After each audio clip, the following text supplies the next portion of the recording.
Bienvenidos a la Universidad del Sinú Elías Bechara Seinún, Extensión Bogotá.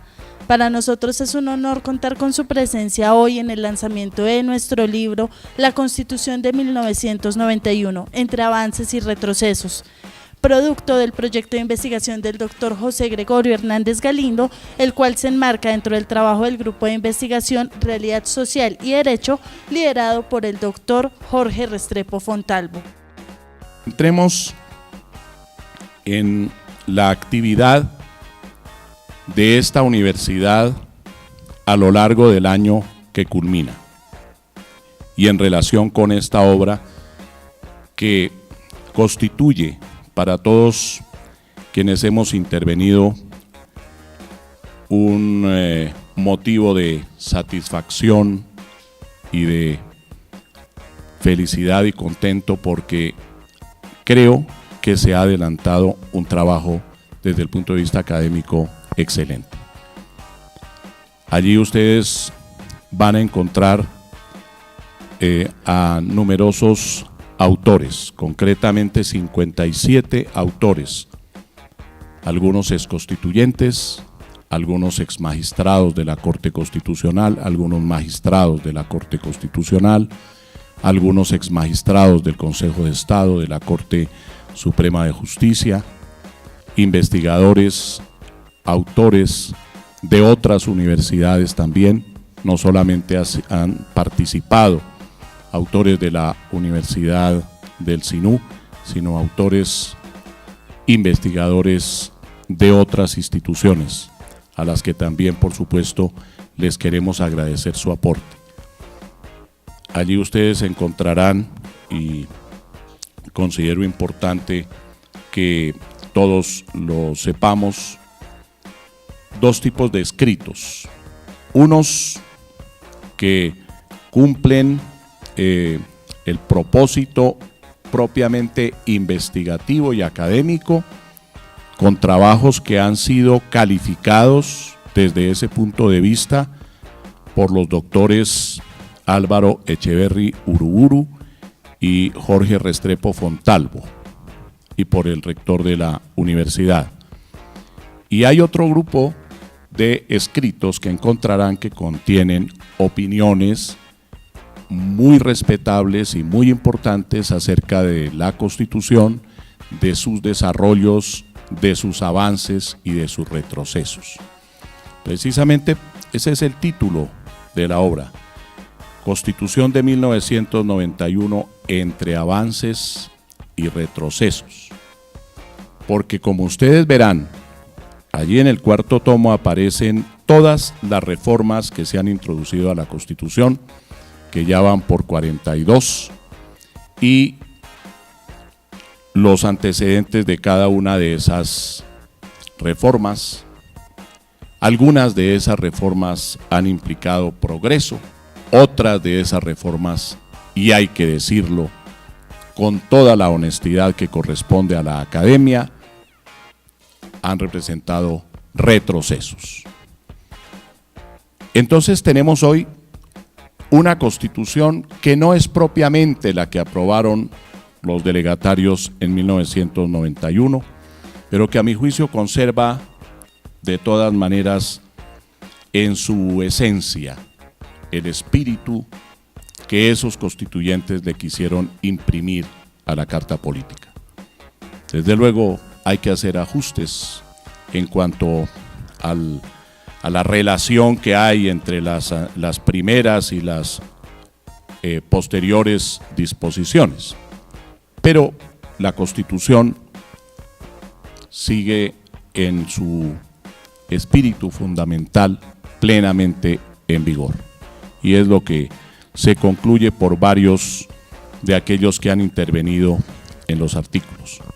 Yo quiero agradecer especialmente a la doctora Diana Victoria Cantor López, nuestra directora del programa de Derecho, y a la doctora Beatriz Arenas, directora o coordinadora académica de la Extensión, y por supuesto el apoyo inmenso que se nos brindó desde la casa matriz de la Universidad del Sinú en Montería, a la cabeza de ella la doctora Mara Bechara Castilla, igualmente a la doctora María Fátima Bechara, igualmente a la doctora Ilse Bechara y a todos aquellos que conforman el equipo de dirección de la universidad en la ciudad de Montería.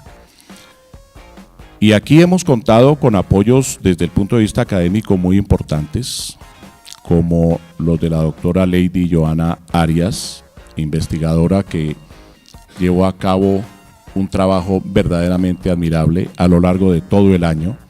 Ella estuvo pendiente de establecer las relaciones con los autores, de estarles recordando, de estar recibiendo los documentos, de solicitar en algún momento ciertos datos específicos y, por supuesto, de ordenar el material. Lo hizo junto con el doctor Luis Enrique Izquierdo Reyes, también investigador de la institución. Ellos van a hacer uso de la palabra dentro de unos minutos. Y por supuesto, tengo que agradecer especialísimamente al editor, al doctor Gustavo Ibáñez.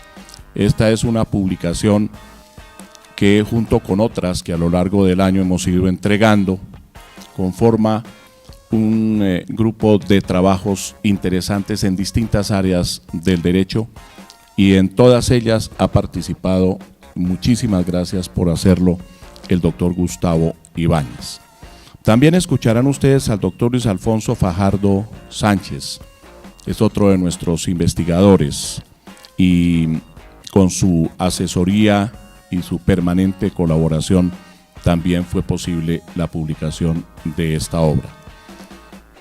Entre los autores, les repito, hay 57 autores, hay 55 artículos. Podemos mencionar al doctor Jaime Araujo Rentería, quien fue magistrado y presidente de la Corte Constitucional, al doctor Felipe Abello Monsalvo, al doctor Jaime Arrubla Paucar, ex magistrado de la Corte Suprema de Justicia, al doctor Ariel Armel Arenas, quien participó en la Asamblea Constituyente, al doctor Juan Jaiber Arévalo Tobar, profesor de la Universidad Javeriana y para este semestre profesor de la Universidad del Sinú en Bogotá, el doctor Benjamín Ardila Duarte, historiador e investigador, al doctor Antonio Barrera Carbonell, ex magistrado, expresidente de la Corte Constitucional y asimismo uno de nuestros profesores en la universidad. Aquí no van a encontrar ustedes a escritores que todos estén de acuerdo, porque no tenemos sino un principio básico para una exigencia para la producción de esta obra y un fundamento de nuestra actividad académica: la libertad. Cada uno de los autores expone su criterio, lo ha expuesto con total libertad, sin la menor injerencia de nuestra parte, porque tenemos el concepto de que el homenaje a la Constitución no solamente puede significar loas, elogios, incienso para los constituyentes. Puede haber críticas, y de hecho aquí encuentran ustedes críticas, pero eso es lo propio de la academia, mientras se hagan de modo responsable, serio, fundamentado y con el criterio de aportar al derecho público. De modo que son los autores, varios de los cuales están aquí presentes, quienes merecen ante todo nuestra gratitud y un desafío para la publicación del año entrante. El año entrante se cumplen 25 años de la Corte Constitucional de Colombia. Y aunque en estos momentos hay un poco de tristeza por algunas de las últimas actuaciones de la Corte, tenemos que manifestar que la Corte Constitucional representa de aquellos elementos básicos de la Constitución del 91, quizá el de mayor trascendencia, el de más amplio alcance y el que ha permitido, y no lo digo por mi participación, sino por la de quienes fueron mis colegas, como el doctor Antonio Barrera, varios de esos colegas infortunadamente han fallecido, y por la actuación muy importante de quienes nos sucedieron en el cargo y de varios de quienes hacen parte de la actual Corte Constitucional, es la guardiana de la integridad y supremacía de la Constitución política. Una corporación de la que siempre se espera que defienda la Constitución, que sea un tribunal independiente, que no recibe órdenes del gobierno, que no es subalterna tampoco de los congresistas, ni de quienes puedan de alguna manera incidir en su postulación o en su elección. La Corte Constitucional verdaderamente merece que se expurgue, que se analice su actividad en estos 25 años. Y lo vamos a hacer con el mismo criterio con el que hemos sacado adelante esta obra sobre la Constitución. Con toda libertad. Se reciben escritos de todos ustedes y de aquellos autores a quienes también invitaremos a participar en cualquier sentido, en pro o en contra de la jurisprudencia y de la doctrina constitucional.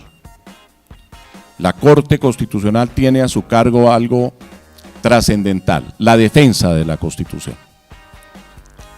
Obviamente, quienes hemos hecho parte de la Corte Constitucional nos habremos equivocado muchas veces. De ello dan fe los salvamentos de voto. En unas ocasiones esos salvamentos de voto se han convertido después en sentencias de la Corte, en otras han dejado constancias para la historia de la jurisprudencia, y lo que podemos decir de esa Corte Constitucional es que ha sido el formidable sostén de la Constitución del 91 y es la corporación que ha permitido desarrollar la Carta Política de 1991 en la realidad. Esperamos que siga siendo así y creo yo que precisamente una publicación crítica como la que vamos a sacar adelante en el año 2017 es un estímulo para que los actuales y futuros magistrados de la Corte asuman en realidad su función y su papel.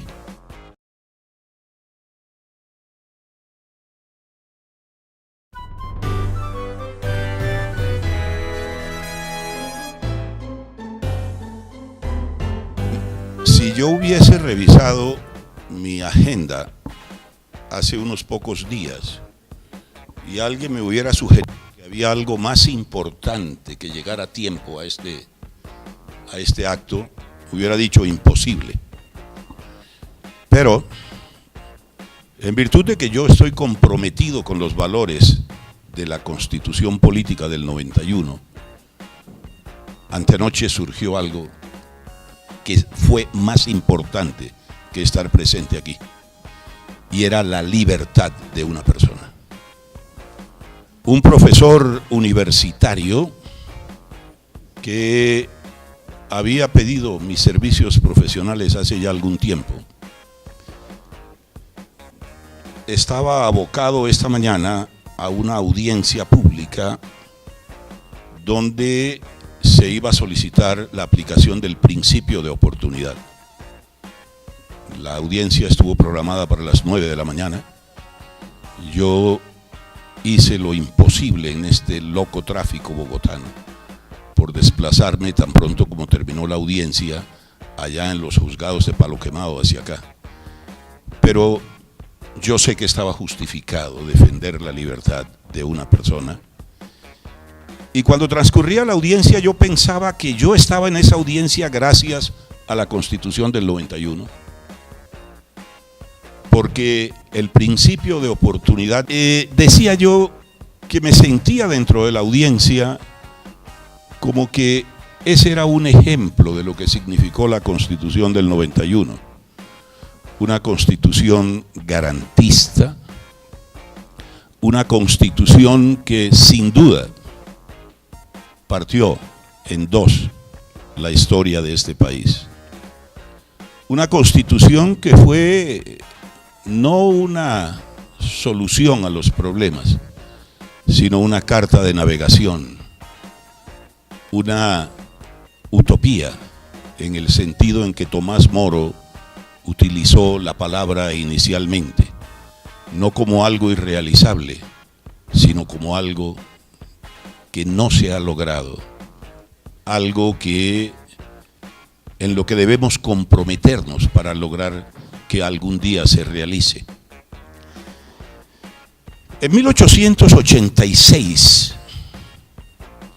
o más exactamente en 1885, después de que Núñez le encomendó a 18 constituyentes, nombrados por él mismo, la redacción de la Constitución, y pasó como con la selección de Brasil del 70, que alguien dijo que eran Pelé y 10 más. Allí fueron Miguel Antonio Caro y 17 más. Miguel Antonio Caro termina de la Constitución, porque fue él quien la escribió, y le envía en una carta a Núñez, que estaba en esos días en sus romances de otoño allá en Cartagena, en El Cabrero, con doña Soledad Román.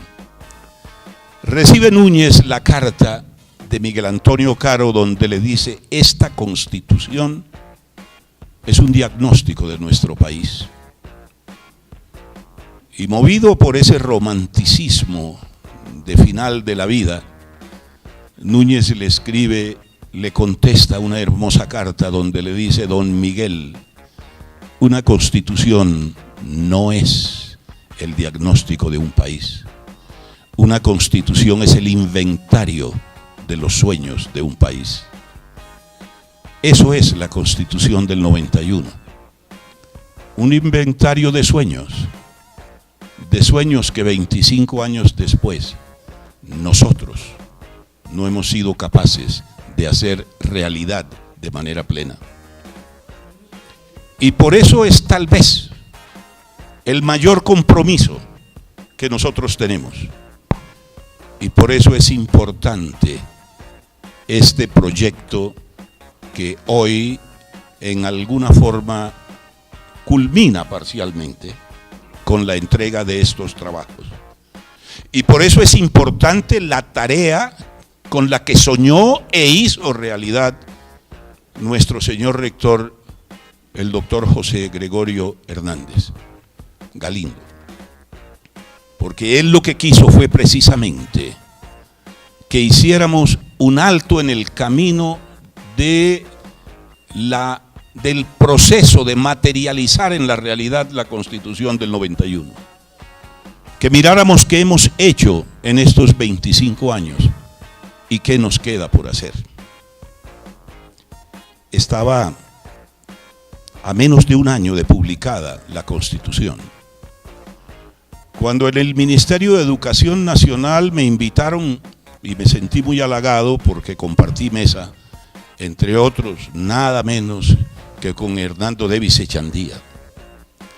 Nos invitaron allí a que hiciéramos una discusión de la Constitución. Y ya surgieron allí los reclamos de las personas que no entienden la filosofía de la Constitución. Y recuerdo que algún joven abogado decía: es que la Constitución generó una epidemia aguda de tutelitis.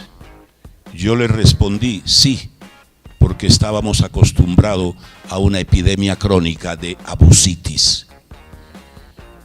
Para eso ha servido la Constitución de 1991. Tal vez el pueblo de la institución que más se apropió fue el de la institución de la tutela. Tal vez hay que contarles que allí hay otras cosas muy significativas, como la acción de cumplimiento, por ejemplo, que en mi opinión es más importante incluso que la de tutela, pero de la cual la gente no se ha apropiado.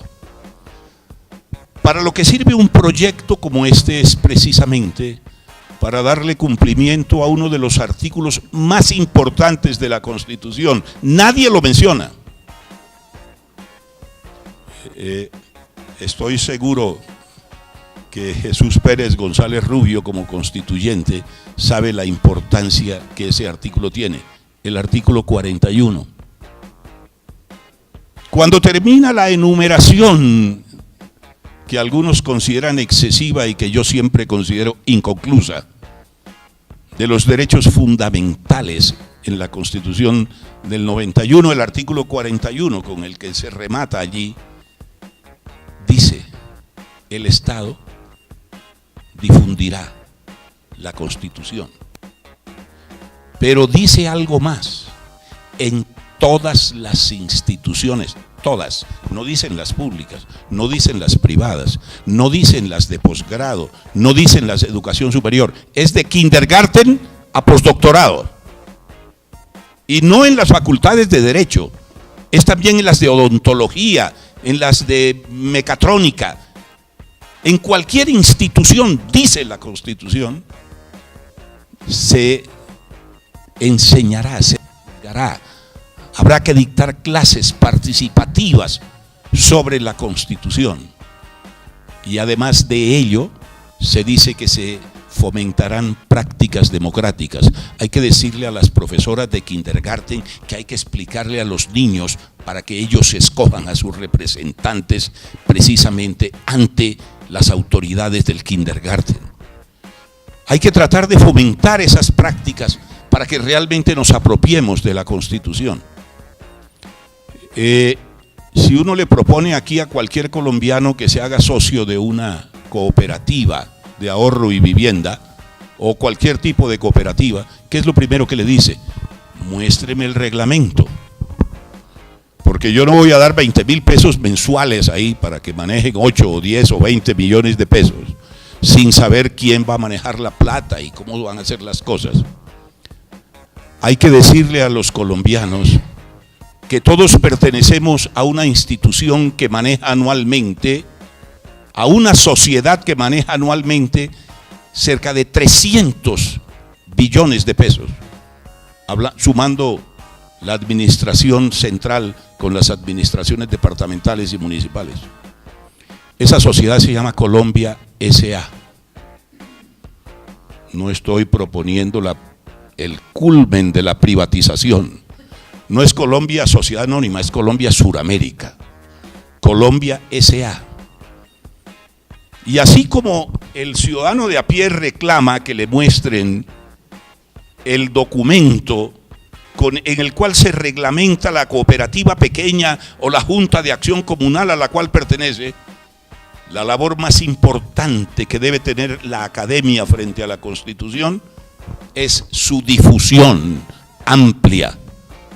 Gracias, doctor José Gregorio, por cumplir, más que cualquier otra, muchos otros funcionarios vinculados a la educación, a la academia, por cumplir con ese deber de divulgación, porque eso es lo que se está haciendo a través de este trabajo.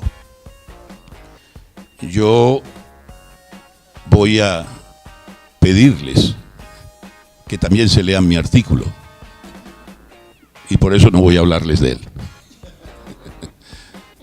Voy sí a insistirles en la necesidad de que continuemos con este proyecto, en que hagamos que la gente entienda la postura libertaria de la Constitución del 91, y sobre todo en estos momentos en que hay críticas fundamentales, en que la caverna vuelve a levantar sus voces en contra de los derechos, En el momento en que una señora que dice pertenecer al Partido Liberal y que no sería admitida por extremadamente conservadora, ni siquiera en el Partido Conservador inglés, anda recogiendo firmas y luego haciendo debates y promoviendo que se haga un referendo para restringir derechos de las minorías, olvidando aquello que alguna vez dijo Alexis de Tocqueville: la democracia nunca podrá ser una tiranía de mayorías.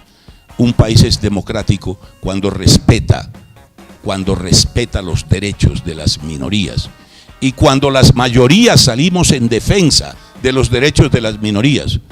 Y eso es lo que algunos no quieren entender, con una postura fundamentalista, que lo que trata es de restringir derechos en una época en la que, a partir de la Constitución del 91, lo que tenemos que construir es una democracia mucho más inclusiva, mucho más tolerante y, aun cuando suene pleonástico, mucho más democrática, donde cada cual pueda realizar su proyecto de vida en el sentido en que él mismo defina, siempre y cuando no limite los derechos de los otros, que era el imperativo categórico que ya señalaba Kant a comienzos del siglo XIX.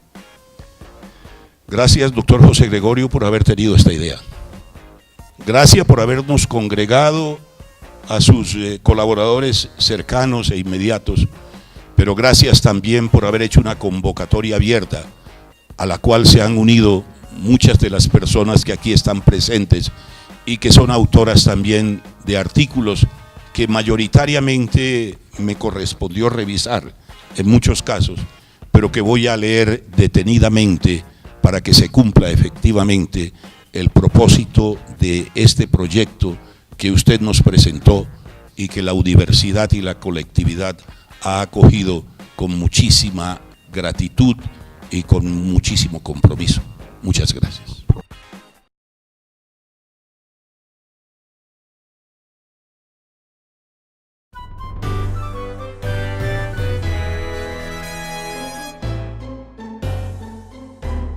Tengo dos artículos en esta obra. El artículo que saldrá, espero, en el tomo número 4, es justamente cómo nació la Corte Constitucional. Es el debate. Yo en la Asamblea Nacional Constituyente fui asesor de la Organización Nacional Indígena de Colombia en la Asamblea Nacional Constituyente, de un constituyente que era Francisco Rojas Birri, en esa época uno de los más jóvenes e importantes líderes indígenas que ha tenido este país. Hoy desafortunadamente por cuestiones de corrupción está privado de la libertad, pero en ese momento el movimiento indígena tenía asesores recién graduados porque los salarios pues no eran muy altos, y justamente tuve posibilidad de estar en el equipo de asesores de la Organización Nacional Indígena de Colombia en la Asamblea Nacional Constituyente. Por eso hay un artículo que les recuerdo, en ese artículo, que la Corte Constitucional surgió de decisiones políticas, de debates políticos.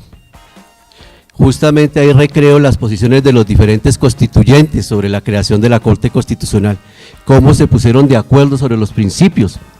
El poder político definió la Corte Constitucional, y entonces también la Corte Constitucional tiene que leer la realidad política del país, y creo que en este momento con esta polarización pues algunos pensamos que la Corte lo está haciendo bien, que hizo una lectura novedosa, poco ortodoxa de la realidad colombiana, que va a permitir desarrollar finalmente los acuerdos de paz. La intervención mía tiene un propósito. Desde luego somos varios los miembros del grupo de investigación de realidad jurídica y derecho, realidad social y derecho, pero esta ponencia o este artículo tiene que ver con tres elementos. Uno es el compromiso de las universidades frente al tema de derechos humanos. El tema de derechos humanos no es una materia que se aprende solamente teóricamente. La idea que ha tenido la universidad y en varias de las universidades que he trabajado es que los estudiantes de derechos humanos tienen que convertirse en activistas de derechos humanos. Y es justamente la academia lo que permite hacer este tránsito, porque es que los derechos humanos en los cuadernos y en los libros pues quedan un poco olvidados. Entonces, una primera apreciación es el tema y el compromiso de la universidad y de varias de las universidades, desde luego que han tenido este sello, es que hay que litigar, hay que hacer litigio en temas de derechos humanos.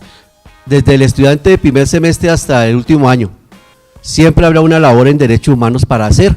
Les cuento que ayer a las 2 de la mañana, y esto también le cuento al doctor José Gregorio, a las 2 de la mañana con un grupo de estudiantes de la Clínica de Interés Público Internacional de la Universidad, terminamos las medidas cautelares que solicitamos a la Comisión Interamericana para los ciudadanos habitantes de calle. Nos llevó mes y medio de trabajo con un grupo de estudiantes, lo subimos ayer a la página de la Comisión Interamericana a las 2:45 de la mañana, en una labor que ningún abogado de los grandes bufetes va a hacer, pero que las universidades tenemos que hacerlo.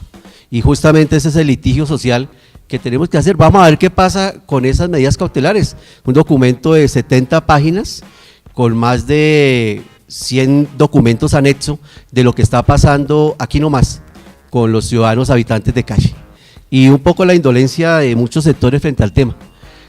Son ciudadanos y también el Estado debe protegerlos, pero ante la ausencia de protección por parte de la administración distrital, nosotros solicitamos las medidas en un momento difícil, porque en realidad la Comisión Interamericana de Derechos Humanos está reduciendo muchísimo por presión de los estados, otorgamiento de medidas cautelares. Vamos a ver qué sucede, pero les cuento que ese es el tipo de trabajos que hacemos con los estudiantes, cosas reales y concretas. Este es otro trabajo que tiene que ver con los derechos de las personas privadas de la libertad. Y yo hago este recuento de los 25 años de la Constitución a partir de una deuda histórica relacionada con los derechos de las personas privadas de la libertad en el marco de otro proyecto. Este proyecto es un grupo de estudiantes y docentes que estamos empeñados en que desde la academia lograr que el Estado colombiano ratifique el protocolo facultativo a la Convención Internacional contra la Tortura, que es la herramienta privilegiada de Naciones Unidas para poder verificar, monitorear y hacer observaciones a los estados en relación a los derechos de las personas privadas de la libertad.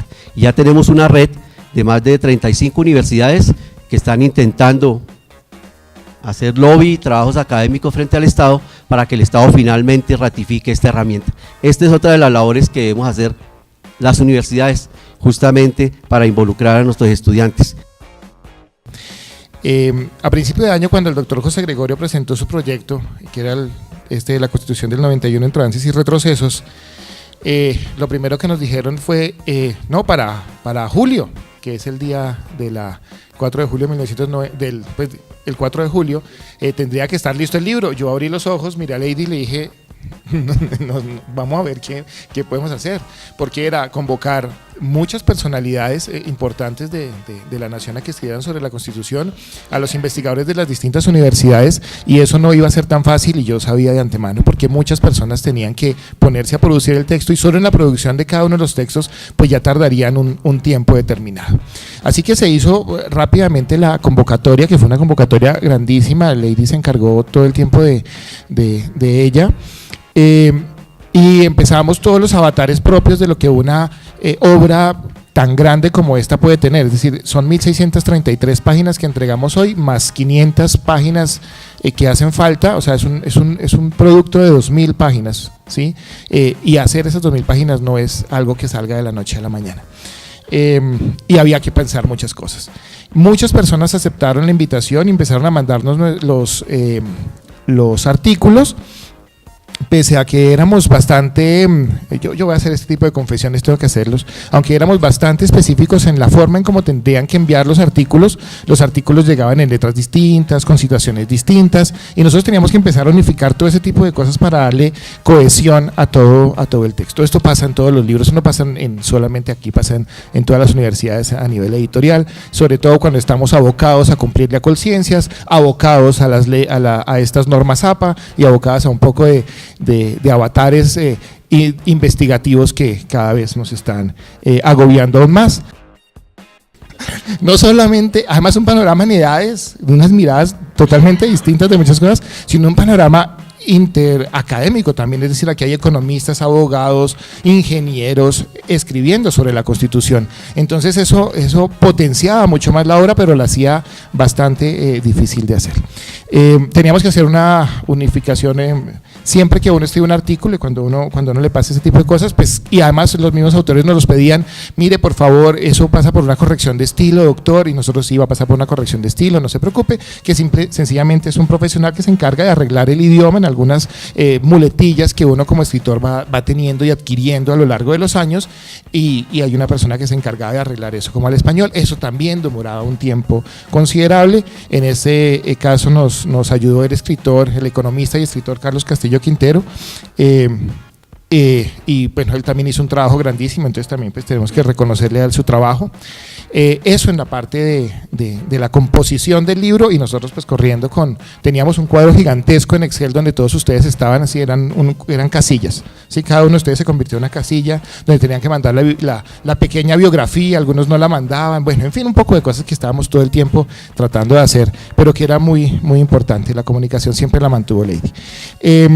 Y había que darle también una imagen al libro, y era importantísimo, porque si se darán cuenta, creo que se logró un trabajo bastante hermoso en la composición de la cubierta que acompaña el libro, y ese trabajo lo hizo el arquitecto, además un arquitecto, Juan Pablo Hernández Martínez, que pasó como por 3 o 4 propuestas que las revisaron con el doctor José Gregorio y con la doctora Diana, para llegar a este resultado final.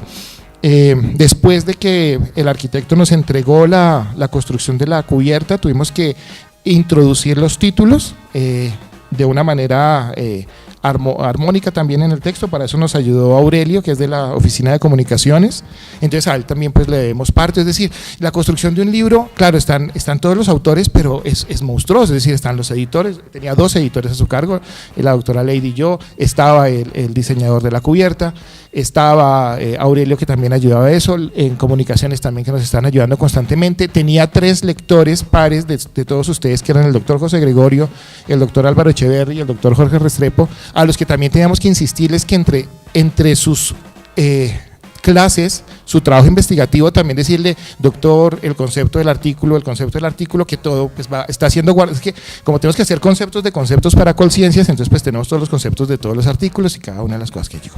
Al final pues tenemos este gran libro, esta gran obra, que pues pudimos materializar el día de hoy. Yo creo que ahí no solamente todas las personas que participaron, todos estuvimos muy pendientes de que esto fuera una realidad. El doctor Gustavo Ibáñez también, cuando empezamos ya la carrera final por la impresión, pues nos ayudó con todo su conocimiento y su experticia para que esto pues fuera una realidad en muy poco tiempo, porque cada vez nos cogía más el año de los 25 años de la Constitución. La diagramación electrónica la hizo Alejandro Rodríguez y bueno, todo el equipo de Gustavo que estaban ahí. Y bueno, en general es una invitación a que lean el libro. Es un trabajo monumental y un trabajo que tiene detrás muchísimas manos.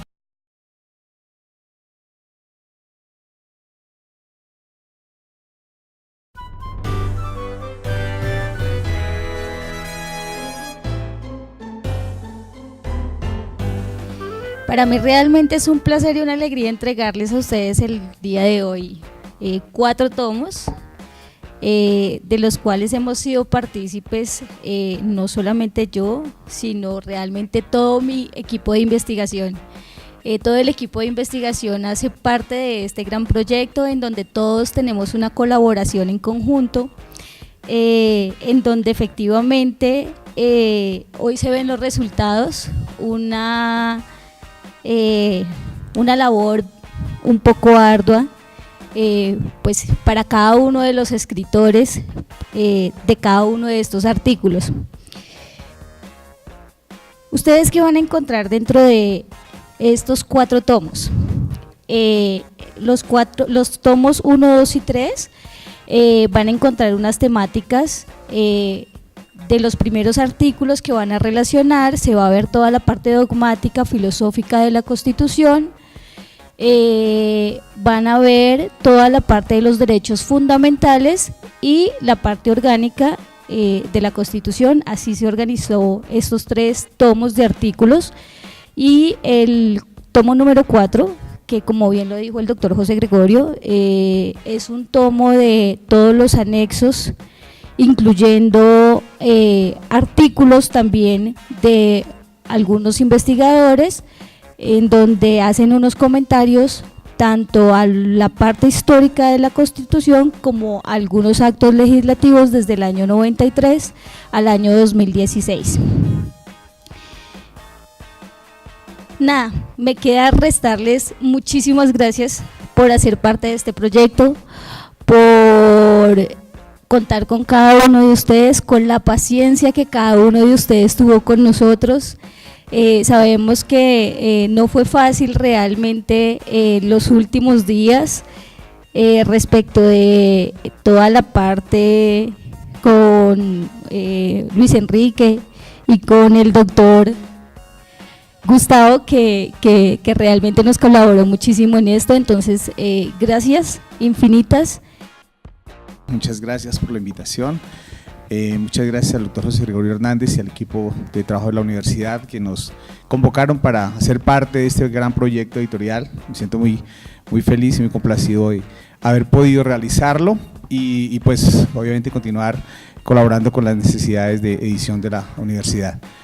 Bueno, en primera instancia creo que lo más importante es felicitar al doctor José Gregorio Hernández, a la Universidad del Sino y al equipo de trabajo por la maravillosa idea, por supuesto, de convocar a tantas personas para realizar un proyecto editorial tan importante, además en las circunstancias actuales, donde los cambios que se han venido generando en el país a nivel político probablemente nos va a hacer pensar de una manera distinta la constitución política, en razón pues a los desarrollos legislativos que tendrán los acuerdos que se vienen generando. No sé cuál será el destino final de la Constitución a partir de ahora, creo que va a tener muchos cambios, pero es importante que quede esta constancia histórica. Creo que es valiosísimo para la editorial, para la universidad y para quienes participaron dejar claro este criterio, estos pensamientos que están expresados acá en esta obra, porque va a ser un derrotero para lo que siga en adelante en la nueva sociedad o en la construcción de la nueva sociedad.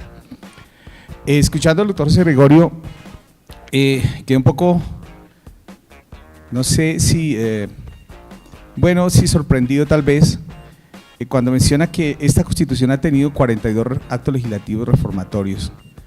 Me sentí un poco sorprendido, porque hasta donde yo tenía entendido, el código que más cambian en Colombia es el de procedimiento penal, porque todos los días se está generando el penal y sobre todo el de procedimiento penal, sobre todo porque hay diferentes tipos de conductas, modificaciones a cosas, delitos todos los días, y que tienen que cambiar cada rato para ajustarlo a las nuevas situaciones que se vienen generando a nivel delictivo, pues, pero queda 42 actos legislativos en 25 años en una constitución política, el documento fundante de una nación. Sí me parece realmente triste y sorprendente, pero además también es, bueno, eso nos da mucho trabajo editorial, eso es una gran ventaja, nos permite dejar muchos libros, muchas publicaciones, pero no es la idea. Me preocupa un poco porque también en algún momento revisé la historia constitucional y hasta 1905 creo que fue que se revisar, encontré 32 documentos constituyentes, desde 1886 a la fecha, y faltaron revisar otros, o sea, con la nueva constitución y con los 42 tenemos alrededor de unos 120 documentos constituyentes y no somos nación. O sea, lo que me preocupa de todo eso es que ninguno de esos ha logrado el ideal de constituirnos y formarnos como sociedad y como nación, y vamos a seguirlo reformando y vamos a seguirlo creando, porque el acuerdo de paz es casi que otro documento constituyente, es un modelo sobre el cual tiene que regir la sociedad a partir de ahora. Pues yo creo que para mí como editor, pues lo digo, interesante que se generen tantos cambios porque eso me permite mucho más trabajo, pero para los constituyentes y para quienes están creando y haciendo parte de todos estos procesos de formación de la sociedad me parece preocupante, porque no hemos encontrado en 220 años un documento fundante de nuestra nacionalidad. Tal vez por eso es que no tenemos identidad, tal vez por eso es que nuestra única identidad, lo decía en alguna ocasión, creo que es la selección Colombia. Entonces, realmente eso me parece que es un poco preocupante y trae como la reflexión de hoy, escuchando las intervenciones del doctor Jorge Restrepo y todos quienes plantearon estos temas tan profundos. Desde mi perspectiva editorial, ya dejando, digamos, un poco de esas reflexiones que son solo comentarios de editor, pues no, sinceramente agradecer al doctor José Gregorio, nuevamente a todo el equipo de investigadores, al doctor Luis Enrique Izquierdo, doctora Joana, y al doctor Albert Cherry también, que me llamó ayer para de alguna manera saludarme, en el sentido que se enteró que ha salido el libro, y al doctor Jorge Restrepo Fontalvo, que participó tantísimo en ese proceso editorial. No es fácil cuando le toca hacer un libro de grandes páginas en casi menos de una semana para poder cumplir con este momento histórico donde se presenta esta obra tan importante para el país, pero es nuestro trabajo y realmente me siento muy complacido de poder haberles cumplido, doctor José Gregorio también, y poder estar aquí con ustedes hoy para que disfruten y puedan leer toda esta obra tan extraordinaria. Muchas gracias.